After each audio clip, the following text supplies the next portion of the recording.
The floor was shaking before I even understood why. I was hauling a crate across the loading deck of Station Varath when the first alarm cut through the air, sharp and endless. The kind of sound that tells your body to run before your mind catches up. I dropped the crate. Metal hit metal. I'm somewhere above me, glass shattered, and a body fell past the walkway railing, twitching, smoking, gone before it hit the ground. I had exactly 1 second to decide what to do. I chose wrong, or right, depending on how the story ends. My name is Callum Ray. 6 months ago, I was loading freight on a human colony moon nobody in the galaxy cared about. Then the Zarun Empire came through, recruiting cheap labor, and cheap labor meant us. Humans. Strong backs, short lives, no rights worth mentioning. We carried what their machines refused to carry, and stood where their soldiers refused to stand. That was the whole of our value to them. Muscle with a heartbeat. The Zarun were an insect people, tall and armored, with faces like polished stone, and eyes that never seemed to blink. Their nobility ruled from hives buried deep inside their homeworld, untouchable, worshipped, sealed away from lesser species like glass behind glass. I had seen their Empress heir only once before that day, a week earlier, walking through the upper concourse surrounded by guards in ceremonial plating. She had looked at the humans working the docks the way you look at furniture. Not cruelty, just absence. We did not exist to her. Her name was Alathyra. I only learned that later. On the day everything changed, she was touring the lower docks as part of some formal inspection, trailed by 6 honor guards dressed for elegance rather than combat, their blades more ceremony than weapon. I was 40 feet away, restacking crates, when the true attackers came through the maintenance shafts like a flood breaking a dam. They wore no colors I recognized. Rival hive, someone would say later. Assassins sent to end a bloodline before it could finish rising to power. They moved fast, faster than anything I had ground-level experience with, blades extending from armored limbs, stun weapons crackling blue. The honor guards folded in seconds, not because they were weak, but because they were built for parades, not war. One guard went down clutching a wound that should not exist in a body meant to represent strength. Another simply ran, screaming something in a language I did not understand, disappearing behind a support pillar. And there she was, alone, frozen. 17 feet from me, staring at 4 armored killers closing in from 3 directions, her ceremonial robes pooling uselessly around her feet, her hands empty, no weapon, no training, nothing but wide eyes, and a body that had never once needed to defend itself. I did not decide to move. My legs decided for me. I do not remember covering the distance. I remember the first blow. A blade caught my shoulder, and I felt it more than saw it. A burning line that spun me half around before I even understood I had put myself between her and the nearest attacker. I remember thinking, distantly, that this was a very bad idea, and then not thinking anything at all, just moving, just standing, just refusing to fall. The second blow hit my ribs. The third caught my arm as I raised it to block a strike aimed at her head. I felt something crack, but my arm still worked, so I kept it up. Zarun biology runs efficient and fragile, built for speed and precision, not endurance. Human biology is a stubborn, wasteful, redundant mess of muscle and bone that refuses to quit, even when logic says it should. I did not know that fact yet. I was about to learn it the hard way, one blow at a time. The fourth strike was a stun charge that should have dropped me instantly. It dropped me to one knee instead.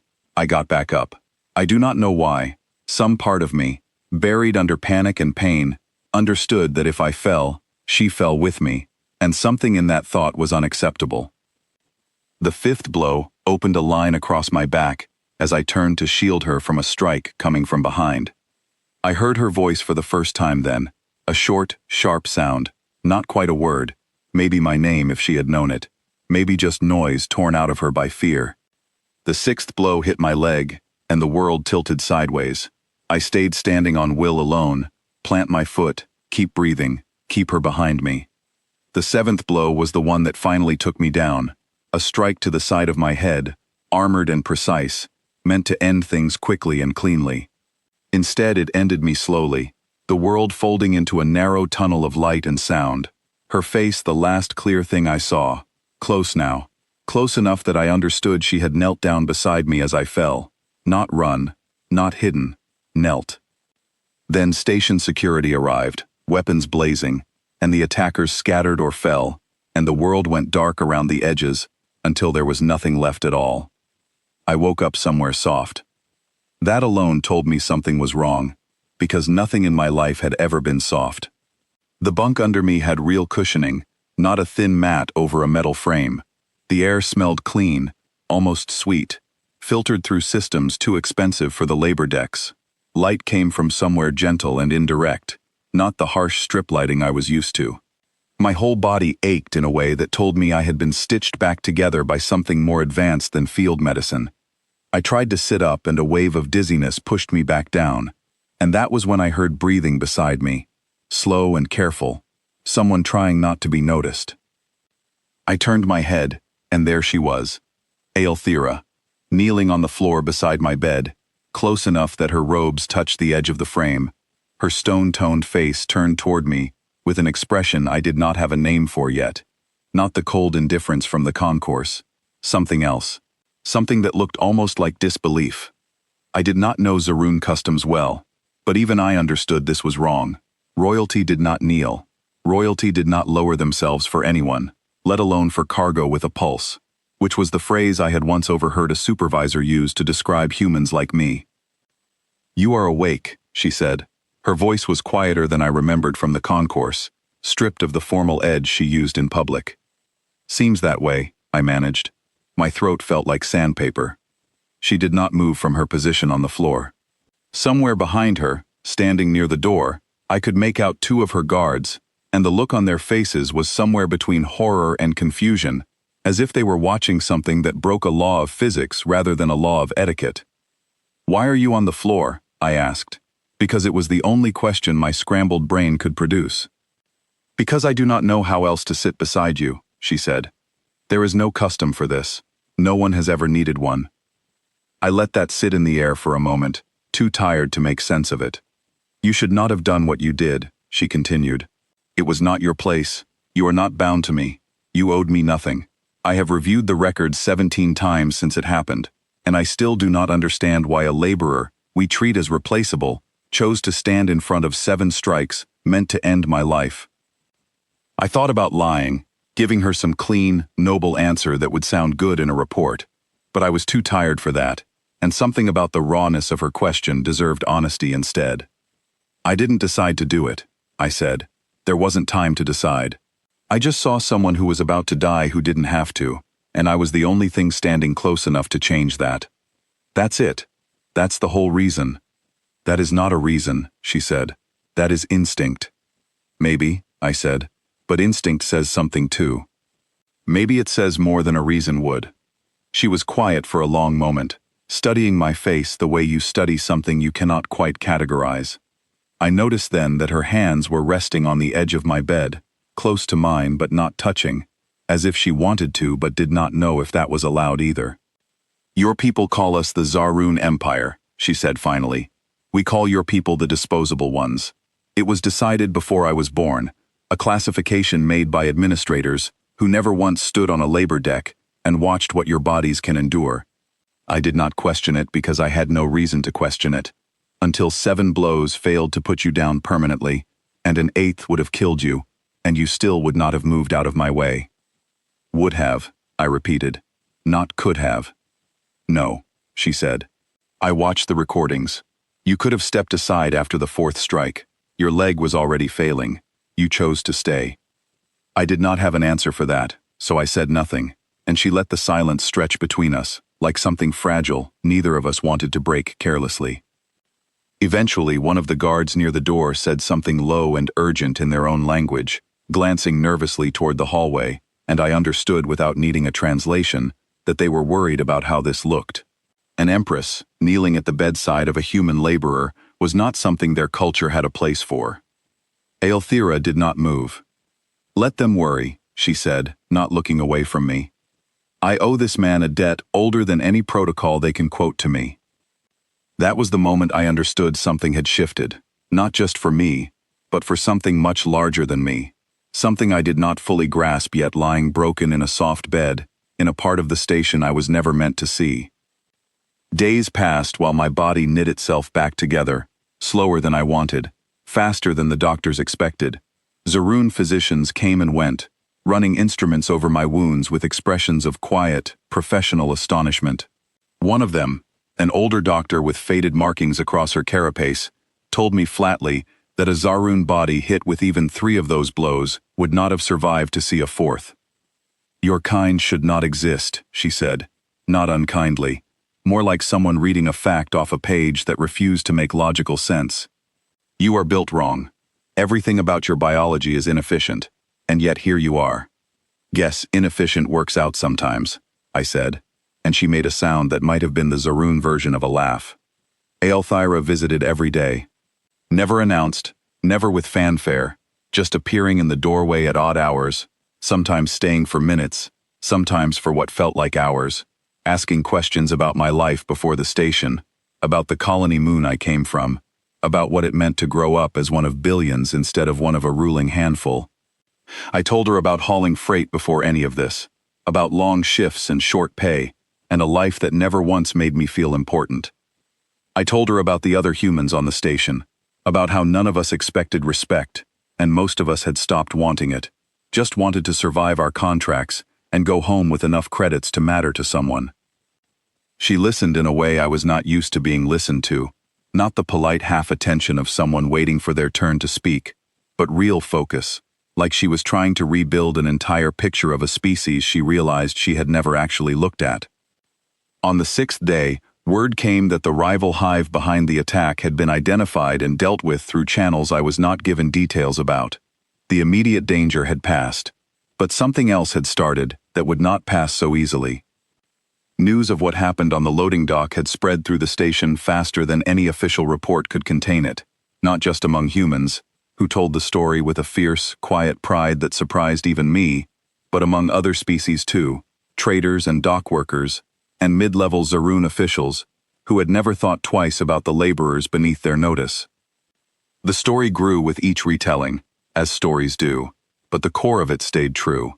A human took 7 blows meant for royalty, and refused to fall until the 8th one forced him down, and the Empress herself had knelt at his side, rather than let protocol pull her away. On the 7th day, I was strong enough to stand, and Aelthyra asked me to walk with her to the upper concourse, the same place where she had first walked past me like I was part of the architecture. Her advisors did not like it. I could see it in the stiff way they trailed behind us, the tension in their posture, the murmured objections that stopped the moment she turned her head toward them. But she walked slowly, matching my still uneven pace, and did not once look impatient with how long it took me to cross that concourse. When we reached the center of it, where dock workers and traders and off-duty guards had gathered, drawn by rumor and curiosity, she stopped and turned to face the crowd. I stood beside her, feeling every eye in the room land on me at once, feeling more exposed than I had during the attack itself. "For as long as our record-keeping remembers," she said, her voice carrying clearly across the concourse, "we have called the human laborers disposable. A convenient word, an efficient word, a word that let us stop looking at them as anything more than tools." The crowd went very still. 7 strikes were aimed at ending my life on this deck, she continued. 7 strikes were absorbed instead by a man who owed me nothing, who had received nothing from my people but labor contracts and low regard, who had every reason to step aside and let events unfold without him. He did not step aside. She turned to look at me then, and something in her expression had settled into a kind of quiet certainty that had not been there a week ago. "I do not know what word replaces disposable," she said, "but I know that word no longer belongs anywhere near his people. Not in my presence, not on this station, not while I hold any voice in how we are governed." She reached toward my wrist, where a thin metal band sat, the contract marker every leased laborer wore, the small quiet symbol of exactly how little our lives were valued in the eyes of the systems that used us. With careful, deliberate hands, she released the clasp and let it fall to the floor between us.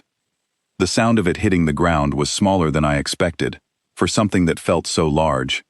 "You are no longer bound labor on this station," she said. "You are under my personal protection, by my own choice, answerable to no one who does not answer to me first. I did not know what to say to that. I still do not think there were words built for that moment, not in my language or in hers, so I said the only true thing I had. I didn't do it for a reward, I said quietly, aware that the whole concourse could hear me. I did it because it was right there in front of me, and I could do something about it. That's all it ever was. I know, she said. That is exactly why it matters.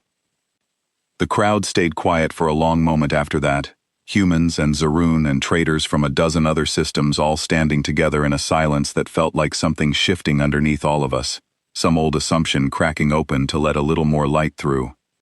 Word of that day spread far beyond the station, further than either of us expected. Other outposts started asking questions about labor contracts they had never questioned before. Other Zarun nobles, curious or skeptical, or simply unwilling to be left behind, began looking twice at the human workers on their own decks, wondering, for the first time, what else they might have been missing. I did not become a hero in the way stories usually describe heroes. I did not lead an army or overturn an empire in a single dramatic gesture. I went back to a quieter life eventually, though a very different one than the life I had before, one where the metal band on my wrist never came back, one where the word disposable stopped following me through every conversation and every glance. Sometimes, late at night, when the station's artificial lighting dimmed towards something like an imitation of evening, I would find Althea walking the same lower concourse where everything had started. No guards trailing her this time, just two people who had once been strangers, separated by every wall a system could build between them. We did not talk about the attack much after that. We did not need to.